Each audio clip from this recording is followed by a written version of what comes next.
प्रिय विद्यार्थियों, श्रीमद् भगवत गीता के द्वितीय अध्याय के पठन पाठन से संबंधित इस अंतिम व्याख्यान में आप सबका हार्दिक स्वागत है। इस व्याख्यान में हम श्रीमद् भगवत गीता के द्वितीय अध्याय के 68वें श्लोक से पढ़ना प्रारंभ करेंगे। पिछले व्याख्यान तक हमने इस अध्याय के 67 पद्यों का अध्ययन पूर्ण कर लिया है। अध्ययन करते समय हमने जाना कि विषादग्रस्त होकर शरण में आए हुए अर्जुन नामक शिष्य को जगत गुरु श्री कृष्ण ने आत्मा, शरीर और कर्म के यथार्थ ज्ञान से अर्जुन को कर्तव्य मार्ग पर उन्मुख होने के लिए प्रेरित किया तथा 54वें पद्य में जब अर्जुन ने विस्तार के साथ स्थित प्रज्ञ व्यक्ति का लक्षण पूछा तो गुरु ने स्थित प्रज्ञ मनुष्य के लक्षणों को भिन्न भिन्न दृष्टांतों से समझाया तथा यह बताया कि स्थित प्रज्ञ मनुष्य के लिए बुद्धि की स्थिरता के लिए इंद्रिय एवं मन दोनों का संयम नितांत आवश्यक होता है।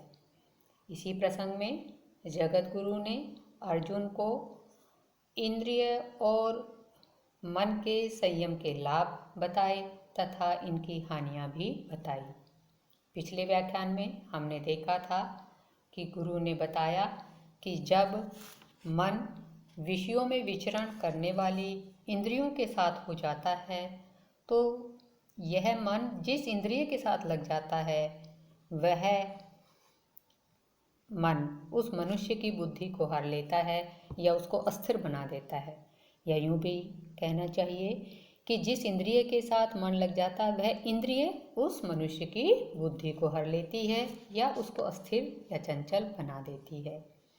किस तरह से, एक उदाहरण देकर समझाया था गुरु ने कि जैसे वायु नाव को जल के प्रवाह में अपनी ओर खींच लेता है, उसी तरह से मन या इंद्रिय भी मनुष्य की बुद्धि को हर लेती हैं या हर लेते हैं। अब आज आगे क्या कहते हैं जगत गुरु अर्जुन को, पढ़ते हैं 68वां पद्य। तस्मात् यस्य महाबाहो निगृहीतानि सर्वशः इंद्रियाणि इंद्रियार्थेभ्यस्तस्य प्रज्ञा प्रतिष्ठिता। इस पद्य में जगत गुरु पुनः स्थित प्रज्ञ मानव के लिए इंद्रिय संयम की विशेष आवश्यकता का कथन करते हुए कहते हैं कि इसलिए महाबाहो, हे महान भुजाओं वाले अर्जुन, तस्मात् इंद्रियाणि इंद्रियार्थेभ्यः सर्वशः निगृहीतानि, जिस मनुष्य की इंद्रियों के उन विषयों से सर्वशः निगृहीतानि, सब ओर से वश में कर ली जाती हैं, वश में की हुई होती हैं, तस्य प्रज्ञा प्रतिष्ठिता, उस मनुष्य की प्रज्ञा प्रतिष्ठित होती है, स्थिर होती है। अर्थात यूं कहा जा सकता है कि वह मनुष्य स्थित प्रज्ञ होता है।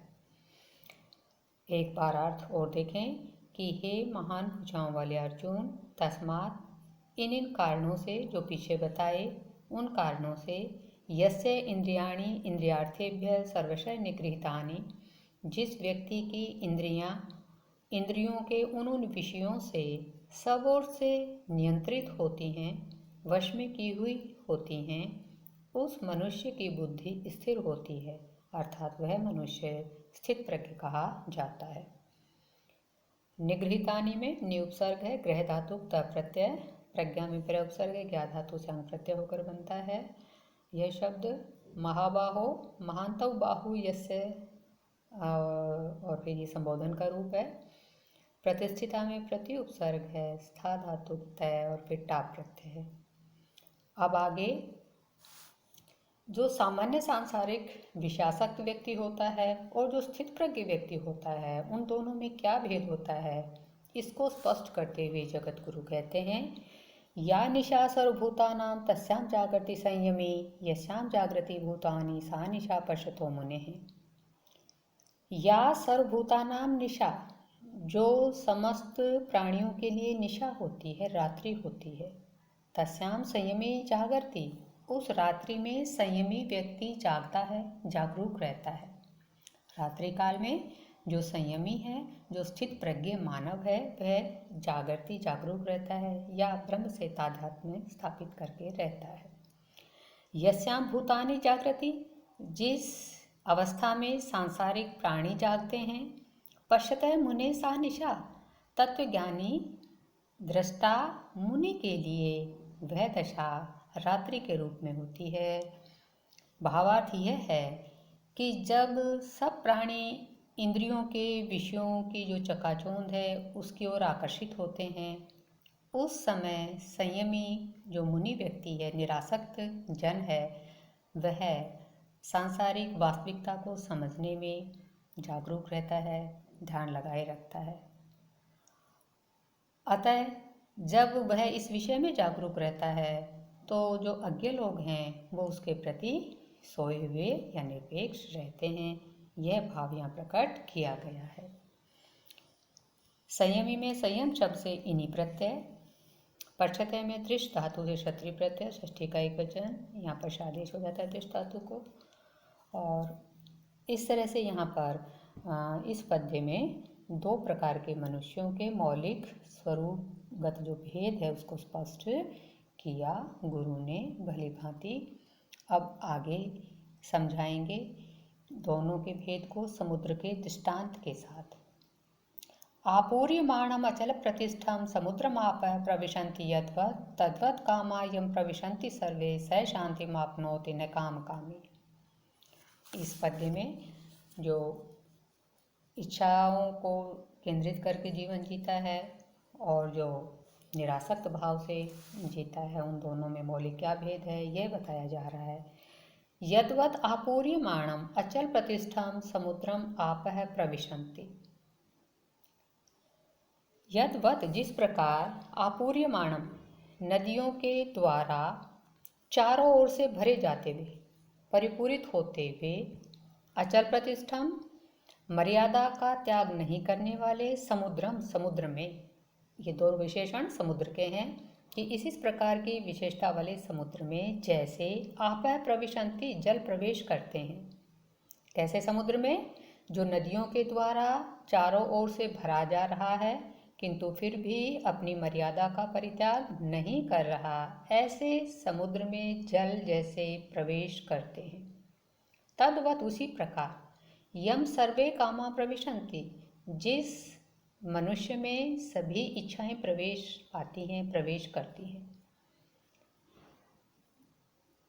जिस प्रकार समुद्र में जो नदियों के द्वारा चारों तरफ से भरा जा रहा है, ऐसे समुद्र में फिर भी जो प्रतिष्ठा या मर्यादा का त्याग नहीं करता, उसमें जैसे जल प्रवेश करते हैं, उसी प्रकार उसके मन को विकृत किए बिना जब सब कामनाएं उस व्यक्ति के मन में प्रवेश करती हैं बिना विकार उत्पन्न किए, तो ऐसा व्यक्ति क्या करता है?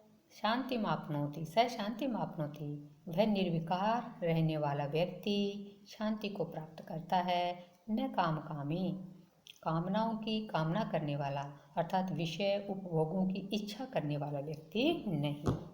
इस प्रकार से यहाँ बताया गया है कि जो तरह तरह के विषयों के उपभोग की इच्छा करने की दृष्टि से जो कार्य करता है, जीवन जीता है, वह शांति को प्राप्त नहीं करता, अपितु शांति उसे प्राप्त होती है जो विषयों का उपभोग तो करता है किंतु उस उपभोग से उसके मन में किसी प्रकार का कोई विकार उत्पन्न नहीं होता। वह आसक्ति से रहित होकर के उन विषयों का उपभोग करता है और उसके लिए दृष्टांत दिया गया समुद्र का, जो कि किसी भी रूप में अपनी मर्यादा का परित्याग नहीं करता है। यहाँ पर यद्वत् और जो तद्वत् शब्द है उसमें यद और वति प्रत्यय है, तद और वति प्रत्यय, और आपूर्यमाणम में आंग उपसर्ग प्री शानच प्रत्यय होकर ये रूप बनता है। शांति में शम धातु से तिन प्रत्यय। अगला पद्य पूर्ण शांति को जो व्यक्ति प्राप्त करता है उसी के बारे में आगे बताया जा रहा है। विहाय कामान यह सर्वान पुमाश्चरति निस्पृह निर्ममो निरहंकार स शांतिमति गच्छति। यह पुमान सर्वान कामान विहाय, जो मनुष्य सभी कामनाओं को छोड़कर निर्ममा निरहंकार निष्प्रिय, ममता से रहित होकर, अहंकार से रहित होकर तथा स्पृहा और इच्छा से रहित होकर चरति विचरण करता है, संसार में व्यवहार करता है, स शांतिम अधिगच्छति, वह व्यक्ति शांति को प्राप्त करता है। यहाँ पर जगत गुरु ने शिष्य अर्जुन को बताया स्पष्ट करते हुए कि जो पुरुष समस्त कामनाओं को छोड़कर ममता, अहंकार और स्पृहा से रहित होकर व्यवहार करता है, वह व्यक्ति शांति को प्राप्त करता है। विहार में विउपचार ओहाक त्यागे धातु त्वाकुल्यक हो गया। निरहंकार नास्ति अहंकार यस्य स। इसी तरह निस्पृह में निर्गता स्पृहा यस्य, और फिर ये उसका विशेषण हो गया। इसी तरह निर्मम नास्ति ममत्वम यस्य से, तो तीनों जो है ये विशेषण पद हैं उस व्यक्ति के। अब आगे अंतिम पद्य इस अध्याय का इस प्रकार है। एषा ब्राह्मी स्थिति पार्थ नैनां प्राप्य विमुह्यति, स्थित्वा स्यामन्तकालेऽपि ब्रह्म निर्वाणमृच्छति। स्थित प्रज्ञ व्यक्ति के संपूर्ण लक्षण को स्पष्ट करते हुए गुरु कहते हैं, पार्थ, हे पृथापुत्र अर्जुन, एषा ब्राह्मी स्थिति, यह जो अवस्था है यह ब्राह्मी दशा भी कही जाती है।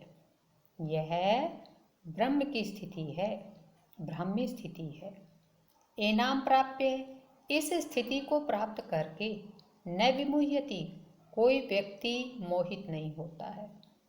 अंतकाले भी अस्याम स्थित्वा, और कोई व्यक्ति अंतकाल में जीवन की वृद्धावस्था में भी अस्याम स्थित्वा, इस निष्ठा में स्थित यदि हो जाता है तो इस ब्राह्मी स्थिति में स्थित रहकर ब्रह्म निर्वाण मृच्छति, ब्रह्म निर्वाण को प्राप्त कर लेता है। यदि वह जीवन में पहले इस स्थिति को स्वीकार कर लेता है तो फिर वह कभी मोहित नहीं होता, और जीवन की अंतिम दशा या वृद्धावस्था में भी इसको स्वीकार कर लेता है तो इसका लाभ ये होता है कि वह ब्रह्म निर्वाण या ब्रह्मानंद या मोक्ष को प्राप्त कर लेता है। इस तरह से इस ब्राह्मी स्थिति का सर्वथा लाभ ही लाभ है, इसकी कोई हानि नहीं है। एक बार अर्थ और देखते हैं। पार्थ, हे पृथापुत्र अर्जुन, ऐसा स्थिति ब्राह्मी, यह जो दशा है ये ब्राह्मी दशा कही जाती है, जो कि कर्म योग की पूर्ण अवस्था है। ये नाम प्राप्य न विमुह्यति, इस दशा को प्राप्त करके व्यक्ति कभी मोहित नहीं होता है।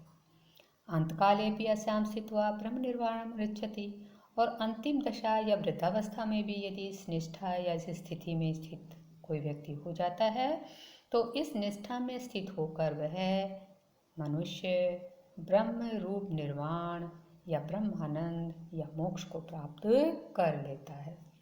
ब्राह्मी, ब्राह्मण शब्द से अण प्रत्यय, गींग प्रत्यय, स्थिति में स्था धातु से तिन प्रत्यय होकर बनता है।